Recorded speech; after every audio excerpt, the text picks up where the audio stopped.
Kazoo out to lunch. Chapter 1. How many tomatoes are you going to eat? Katie Carew asked her friend Kevin Camilleri as she plopped down to the seat across from him in the school cafeteria. Kevin had opened his lunchbox. Inside were all sorts of tomatoes, tiny grape tomatoes, small round cherry tomatoes, oval-shaped plum tomatoes, and a big plastic bag filled with sliced tomatoes. And for dessert, he had a bag tomato-flavored chips. Kevin picked up one of the oval-shaped tomatoes and bit into it like an apple. I could probably eat about 1,000,000 of these. I love tomatoes. In one day, I'm gonna eat like you too. No, I'm gonna eat trillions of tomatoes. All the kids at the table laughed. They knew that Kevin had been a tomato freak since kindergarten. Back then, they had even nicknamed him Tomato Man. You've never met a tomato didn't like right, Kevin? Katie teased. That's not true, Kevin said. I'd never eat a tomato from the school salad bar. The kids at the table agreed. The vegetables at the salad bar were pretty gross. Hey, how do you stop a rotten tomato from smelling? George Brennan asked, dropping his tray down next to Katie. George loved jokes and riddles. He told them all the time. How? Kevin asked him. Hold its nose, George answered. He turned to Katie. Good one, huh, Katie Kazoo? Katie giggled. She loved George's jokes. She didn't even mind when he called her Katie Kazoo. She thought the nickname sounded sort of cool.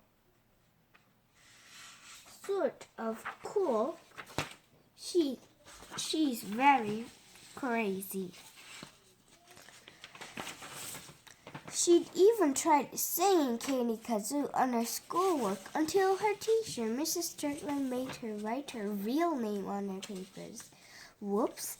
Katie knocked her spoon off the table when she laughed. Hold my place, George, she told him. I'll be right back. Katie got up from the table and walked over to the lunch counter. May I have a spoon? She asked the lunch lady.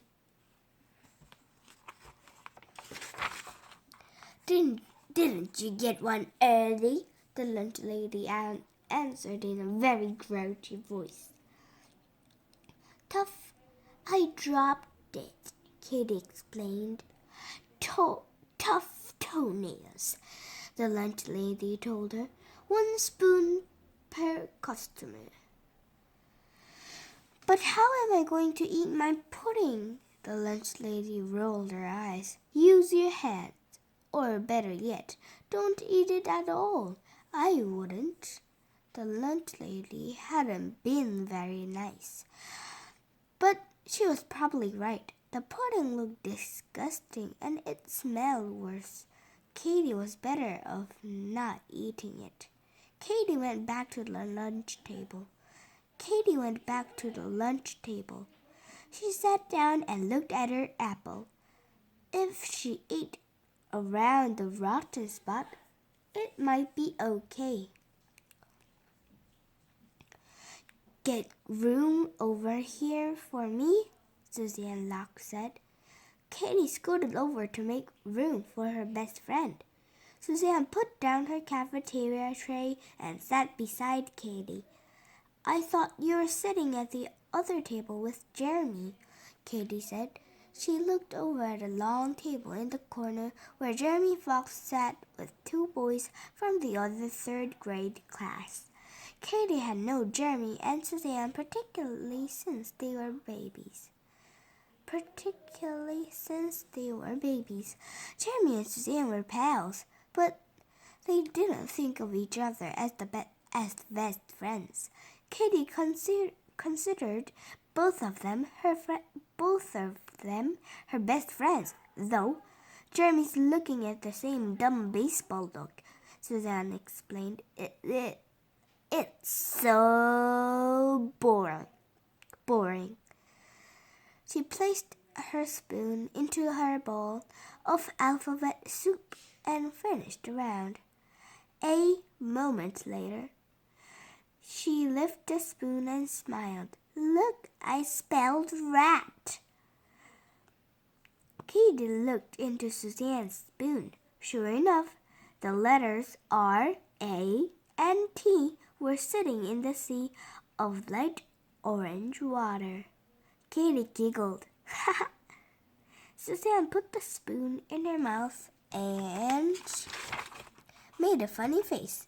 Even a rat couldn't eat this stuff, she said. It's terrible, just water with food coloring. It has no flavor at all. Katy nodded. I know what you mean. The food in this cafeteria, it's awful. And almost everything is made with some sort of meat. And I ever get to eat for lunch is a stable bagel and jello.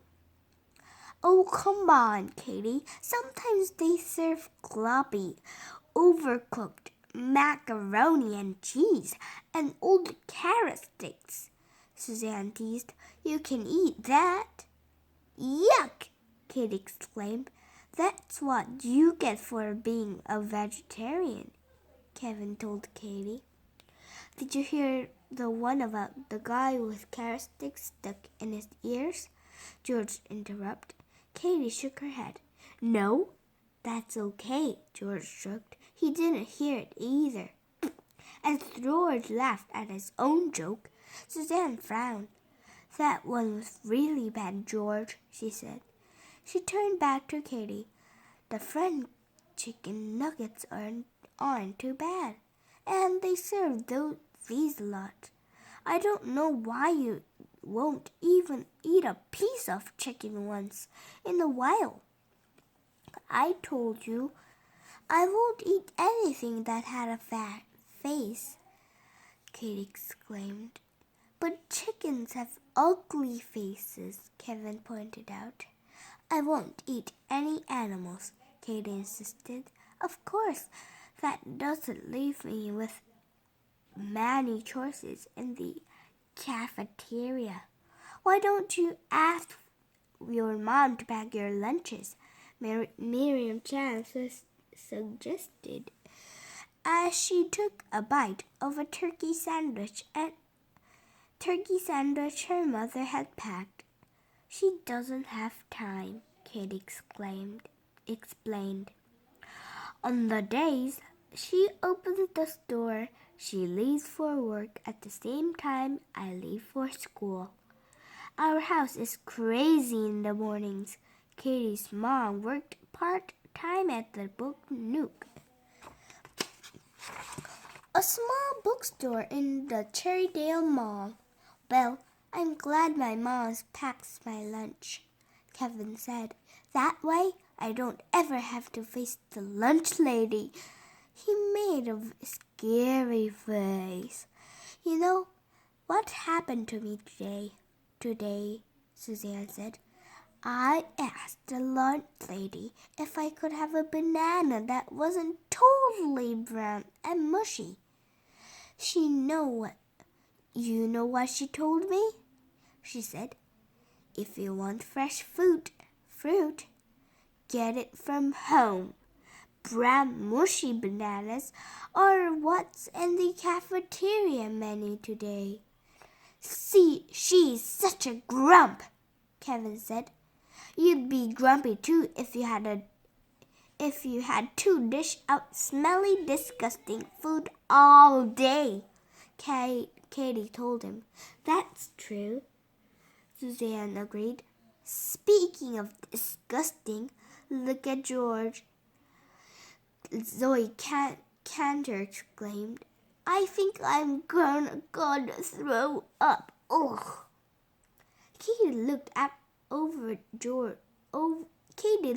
at George's tray. It was totally gross. George had mixed his mashed potatoes and vegetable soup together. Then he poured his chocolate milk into the mix. Now he was bursty stirring some orange jello. Hey, Katie Kazoo, do you dare me to eat this?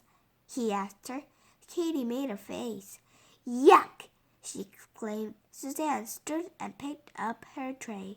Come on, Katie, she said. Let's get out of here before George really does eat that mess. Play. As Katie and Suzanne headed toward the playground for recess, Suzanne looked back at George and sighed.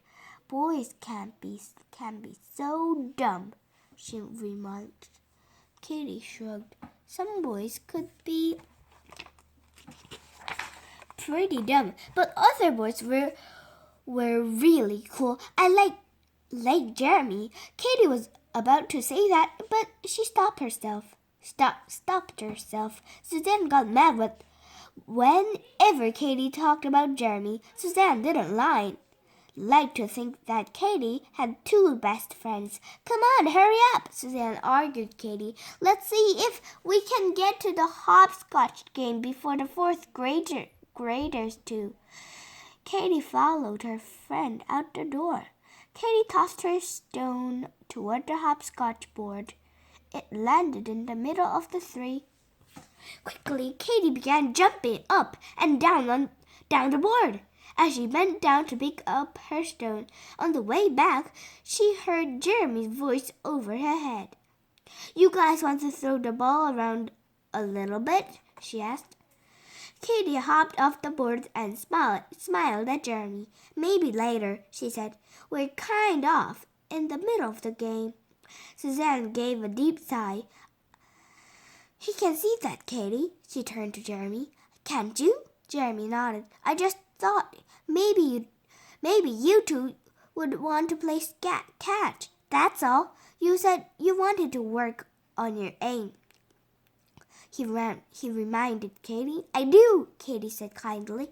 How about after we finish with hopscotch? Jeremy shrugged and pushed his glasses farther up on his nose. Sure. See you later. As Jeremy walked off, Katie looked at Suzanne. You sounded kind of angry. Are you mad at Jeremy or something? She asked. Suzanne shook her head. No, I just thought it was really rude to him to try to break up our game. Katie nodded. I guess we could have asked him if he wanted to play with us instead. He wouldn't have wanted to play hopscotch, Suzanne told Katie. None of the boys play hopscotch anymore. Katie shrugged. Suzanne was probably right, but they could have asked Jeremy to play anyway, just to be nice. Just then, Mandy Banks came strolling over. Miriam and Zoe were right behind her. They were each carrying smooth stones, perfect for hopscotch. Can we play with you? Mandy asked. Suzanne smiled brightly. Sure, you're right after Katie. Mandy, then Zoe, then Miriam. This game is for third grade girls only. Right, Katie? Katie didn't answer. She didn't like it when games were just for girls or just for the boys. She was much happier when everybody got to play. Katie tucked her red hair behind the ears. Then she reached out and tossed her stone toward the square with the 4 in it. The small rock soared right over the box and landed on the 8 instead. Your turn, Mandy, Suzanne called out cheerfully.